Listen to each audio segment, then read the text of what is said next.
Takaw, disgrasya na, posible pang maging mitya ng krimen ang madilim na kahabaan ng Sales Road sa lungsod ng Pasay dahil walang street lights.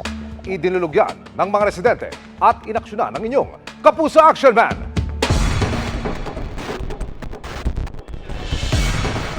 Kaliwat ka ng sumbong ang natanggap ng inyong Kapuso Action Man hinggil sa kawalan ng street lights sa kahabaan ng Sales Road sa Pasay City. Ilang buwan na umanong hindi sumisindi ang mga ilaw doon. Madilim, so possible mag-take advantage yung mga masasamang loob. Naka-encounter na din ako na may na-aksidente sa part na to. So, mga bikers, walang ilaw. Napakadelikado po. Maging ang MMDA traffic enforcers na naka-duty sa lugar, nababahala na sa takaw disgrasyang madilim na kalsada. Nagta-traffic po ako dyan, then suddenly hindi niya daw ako napansin, and then nabundol niya ako. Siguro po sa dilim na rin, talaga. Luckily hindi naman po siya major injury. Pakiusap nila sa mga otoridad. Ilaw lang po sana para sa amin, sa safety namin, at saka sa safety rin po ng mga motorist. Dumulog ang inyong Kapuso Action Man sa MMDA na siyang pangunahing nangangasiwa sa maintenance ng street lights sa lugar. Paliwanag ng MMDA Traffic Signal Operation and Maintenance Division na pundi raw ang street lights doon ng gawin ng flyover. Sa ngayon ay 10 ang target pansamantalang ilawan ng ahensya habang hinihintay ang pondo para sa permanent lighting. Nagpapatuloy na ang inspeksyon ng MMDA para sa ikakabit na temporary lighting. Tututukan natin ang problemang ito mga kapuso para sa inyong mga sumbong. Ipadala nyo lamang sa Kapuso Action Man Facebook page dahil sa anumang reklamo o pang-abuso katiwalian, tiyak may katapat na aksyon sa inyong Kapuso Action Man. Samantala, hindi sa concert, kundi sa opisina ng NBI ang tuloy ng ilang Pinoy fan ng American pop superstar na si Taylor Swift. Na-scam daw kasi ang mahigit 100 Swifties na bumili ng ticket online sa isang lalaking nagsabing may access umano sa ticket para sa Eras Tour concert sa Singapore. At nakatutok si Ian Cruz.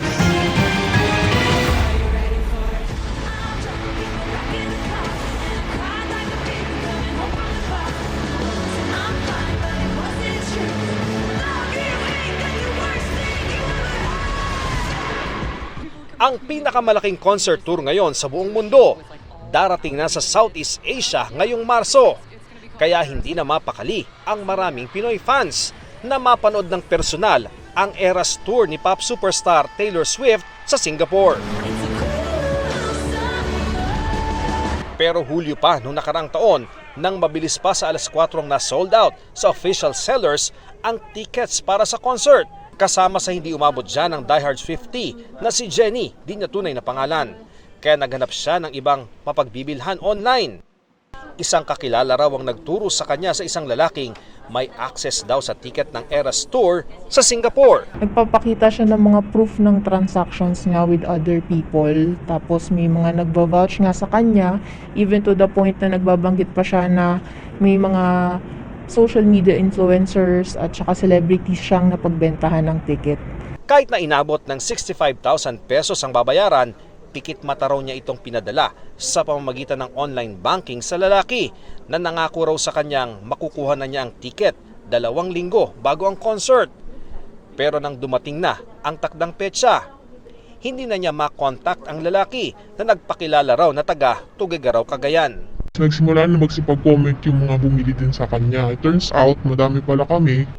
Kaya imbes na sa concert, sa NBI Cybercrime Division, ang diretsyo ni Jenny para ireklamo ang lalaki. Sa dami ng mga Facebook posts na nakikita ko na binavouch siya, marami nagko-comment na legit siya, hindi na ako nagtanong, hindi ako nagkaroon ng idea na itong taong ito manloloko pala. Alam naman namin yung risk. Pero dahil nga sa gusto namin manood, dahil fan talaga kami, yun yung napala namin, which is nakakalungkot. Gusto lang naman namin mag-enjoy. Ayon sa NBI Cybercrime Division, sa kabuuan, aabot daw sa 100 na mga umano'y na biktima ng ticket seller. Kabilang sa kanilang sparkle artist na si Sofia Pablo na base sa kanyang pahayag, Agosto pa raw nag-umpisang maghagilap ng concert ticket.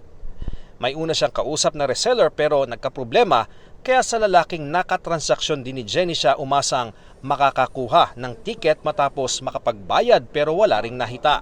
Paalala ng NBI, sa lehitimong ticket office lang bumili ng concert tickets para di mabiktima. Ingat po tayo na hindi dahil po may nag-vouch, ibig sabihin totoong tao na po yung nag-vouch, at hindi dahil nagpadala sila ng ID, ibig sabihin sila talaga yon.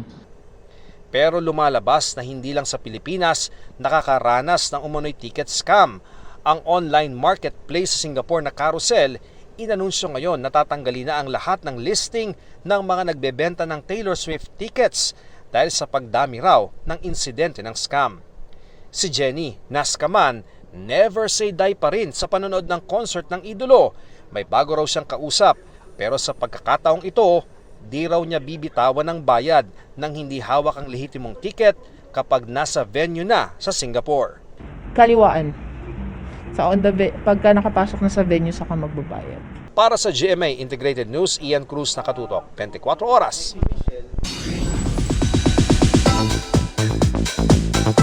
Puno ng kilig ang kabi-kabilang paandar ng abot kamay na pangarap at leading men. As the star of the new gen turns 19, all-out surprises ang kanilang inihanda para kay Jillian Ward. Yan ang chika ni Aubrey Carampel. Kanya-kanyang paandar sa social media ang abot kamay na pangarap stars leading men para batiin si star of the new gen Jillian Ward sa kanyang 19th birthday. Si Jeff Moses may surprise kay Jill habang nasa taping. Lalabas niya ako sa kalsada, masagasaan ako. Pero pagtanggal ng piring,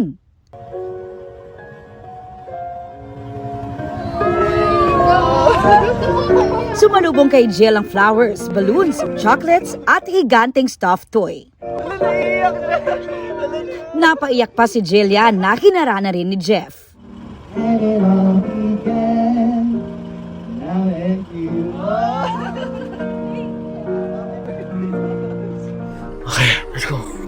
Hindi naman pahuhuli si Harry Rahil Birya sa kanyang effort pa-surprise na pinuntahan pa si Jill sa bahay para sa kanyang birthday salubong.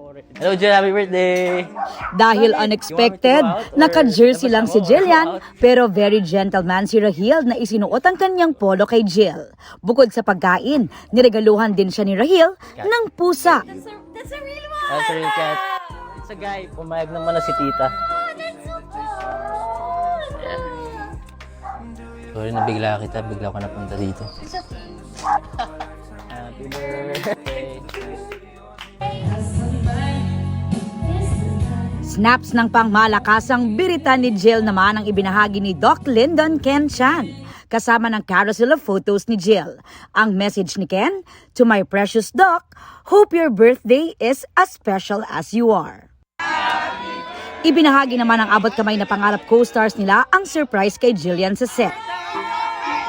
Isang mahigpit na yakap din ang ibinigay ng tatay Doc RJ ni Jill na si Richard Yap.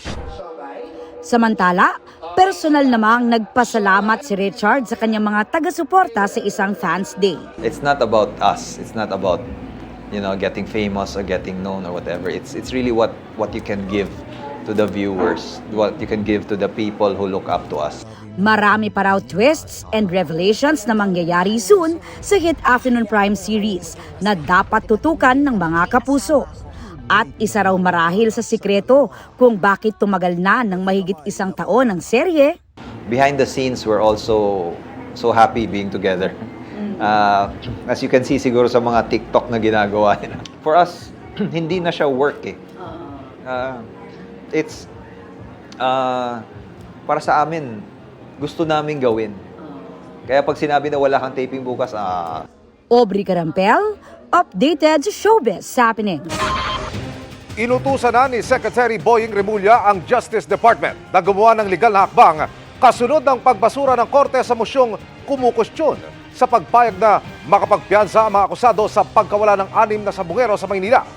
Nagpaliwanag din ang kalihim kung bakit natigil ang buwan ng case conference. Nakatutok si Salima Refran. We will exhaust all possible legal remedies. We will go to the higher court on this matter. Sa pagbabalik opisina ni Justice Secretary Jesus Crispin Remulla, agad niyang iniutos ang sunod na legal na hakbang sa pagkakabasura ng Manila RTC Branch 40 sa motion for reconsideration ng prosekusyon sa pagpayag ng korte na makapagpiyansa ang mga akusado sa pagkawala ng mga sabungero sa Manila Arena. Even just the fact that they hid from the law and did not surrender already shows a point against them that they should not have been granted bail.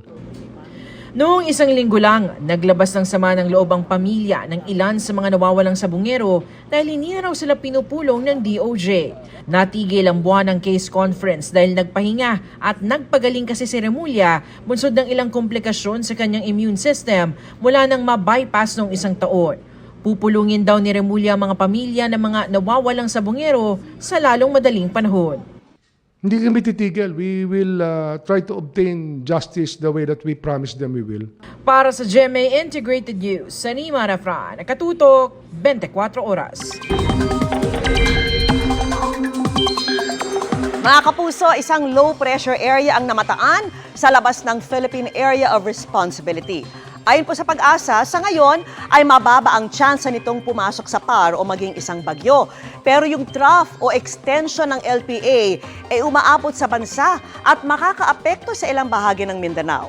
Bukod dyan, tuloy-tuloy rin ang pag-iral ng hanging amihan sa buong Luzon at easterlies naman sa natitirang bahagi pa ng bansa. Base po sa datos ng Metra Weather, uulanin ang malaking bahagi ng Mindanao kasama ang Zamboanga Peninsula, Northern Mindanao, Caraga at Soc-Sargen. May mga pag-ulan din sa Davao Region kaya maging alerto pa rin ang mga kapuso natin lalo na po sa Davao de Oro na unti-unti pa rin bumabangon mula sa landslide. Posible ang malalakas na ulan sa ilang lugar kaya maging handa. Sa Visayas, may tsansa ng ulan bago magtanghali sa ilang bahagi ng Aklan at Samar provinces. Maaliwalas naman ang panahon sa Luzon, maliban sa Cagayan, Isabela, Aurora, ilang bahagi ng Bicol Region at Mindoro provinces. Sa Metro Manila, mababa ang tsansa ng ulan sa ngayon pero magdala pa rin ng payong na panangga sa init ng araw o sa biglaang pag-ulan. Ika nga nila nakakahawa ang pagngiti. Kaya ngayong Oral Health Month, mahigit 100 katao ang binigyan ng GMA Kapuso Foundation ng libreng pustiso sa ilalim ng Ngiting Kapuso Project. Kabilang na dyan ang 2 beautician na aming nakilala sa Marikina City. Tungayan po natin ang panunumbalik ng kanilang mga ngiti na puno ng bagong pag-asa. Bukod sa makeover, good vibes din ang hatid ng beautician na si Monica mula Marikina City. Pero gaano man daw kamasiyahin si Monica, nakakababa pa rin daw ng kanyang kumpiyansa ang sira-sira niyang ngipin. Yung customer mo, nakipagkwentuhan ka, biglang tumalsik. Yun ang talaga nakaka-discourage. Oh. Sa salon ding ito, nagtatrabaho si Lola na 5 taon na walang ngipin.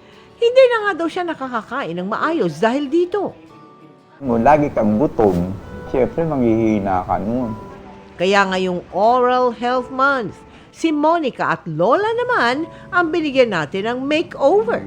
Kabilang sila sa 113 katao na nahandugan ng GMA Kapuso Foundation at CEU School of Dentistry ng libreng postiso sa ilalim ng ating Ngiting Kapuso Project. Ang hirap ng walang ngipin, di ba? Hindi ka makangiti, hindi ka makakain ng mabuti. Ang ganda ng pagtutulungan, natutulungan natin ang mga tao, natutulungan ang mga estudyante. Ngayon, full of confidence nang humaharap sa customer si Monica at Lola. Nagkalaman yung pisngi ko, tumabata-ba daw yung mukha ko. Ganda-ganda ko, beautiful. Yung bumata ko na 10 years younger. Wow, sabi nila, hindi na kita kilala. Sabi nila, nanibago ako sa'yo, Monica. Maraming salamat, Kapuso, sa School of Dentistry, CEU. Eto, naibalik ka na ulit yung ngiti ko. Sa mga nais makiisa sa aming mga project, maaari po kayo magdeposito sa aming mga bank account o magpadala sa Cebuana Lolier. Pwede ring online via GCash, Shopee at Lazada.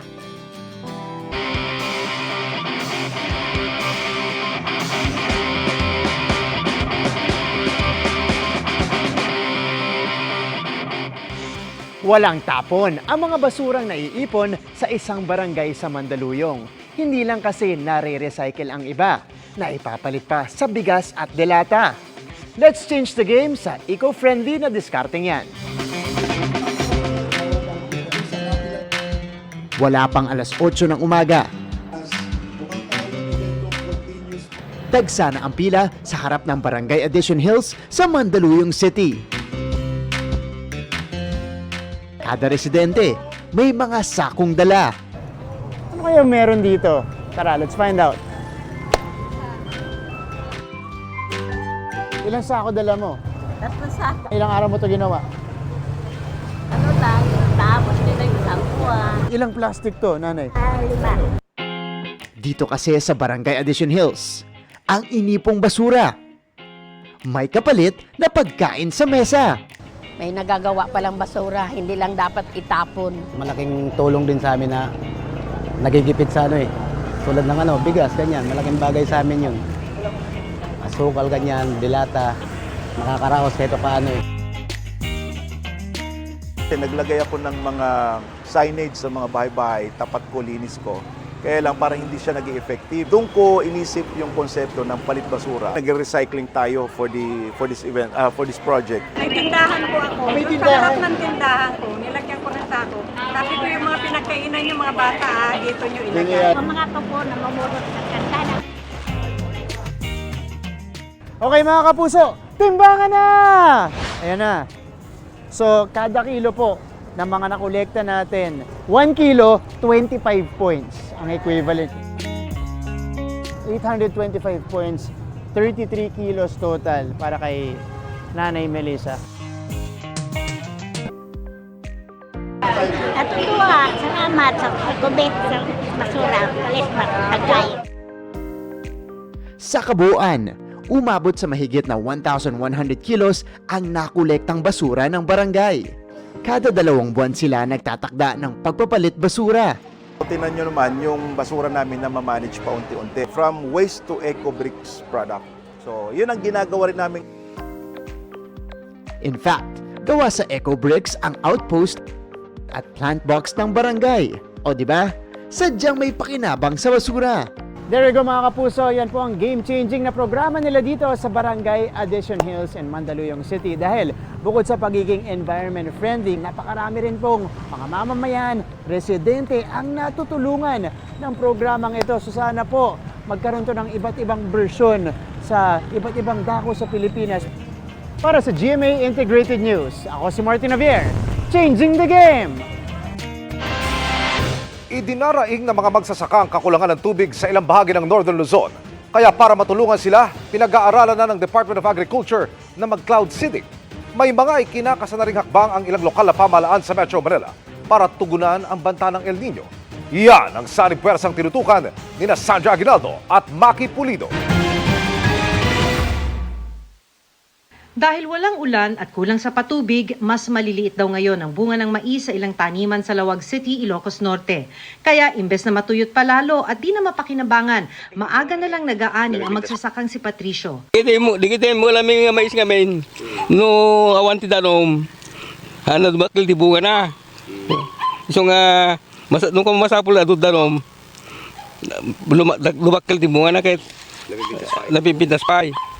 Para matulungan ng mga magsasaka, balak na raw ng DA na magsagawa ng cloud seeding operation sa Region 2. Isang mitigating measure ito kung saan lilipad ang eroplano sa taas na 2 kilometers para magbuhos ng asin sa ulap para umulan. Ang asin ay hygroscopic in nature. Pag sinabi po nating hygroscopic, it has the ability to attract moisture. Kung yung asin yung i-dispense natin sa taas, pagdating sa taas, mag-a-attract siya ng moisture. Pero bago magbuhos ng asin, gumagamit ang Pag-asa ng Doppler radar para malaman kung seedable cloud o may moisture ang ulap. Pag-aaralan din ang direksyon ng hangin para matansya na sa tamang lugar babagsak ang ulan. May mga clouds na dry. So, ibig sabihin, kahit ka pa magbuhos dyan ng ilang kilong asin, kung dry yung clouds na yan, hindi yan babagsak. Pero mayroon mga clouds na rich in moisture content. 80 to 100,000 pesos daw ang gasto sa isang araw ng cloud seeding operation. Magastos, pero mas malaki raw ang benepisyo na magkaulan sa mga nanunuyot ng lupain. Dito naman sa Metro Manila, gumagawa na rin ng hakbang kontra El Nino ang Metro Manila mayors. Si Metro Manila Council President at San Juan City Mayor Francis Zamora, isusulong daw ang pagkakaroon ng water catchment facility ng lahat ng syudad sa Metro Manila. I will again reiterate my call to my fellow mayors to set up rainwater catchment systems. Importante lang yung tubig ulan. Huwag nating hayaan dumaloy lamang sa mga kanal at mga drainage. Saluhin natin ito, imbakin at muling gamitin. Ang Metro Manila Development Authority naman o MMDA namimigay ng rainwater collector gaya nitong idinonate nila sa Tripa de Galina Park sa Barangay San Isidro sa Makati City. Plano raw nilang ilagay ito sa mga barangay at eskwelahan.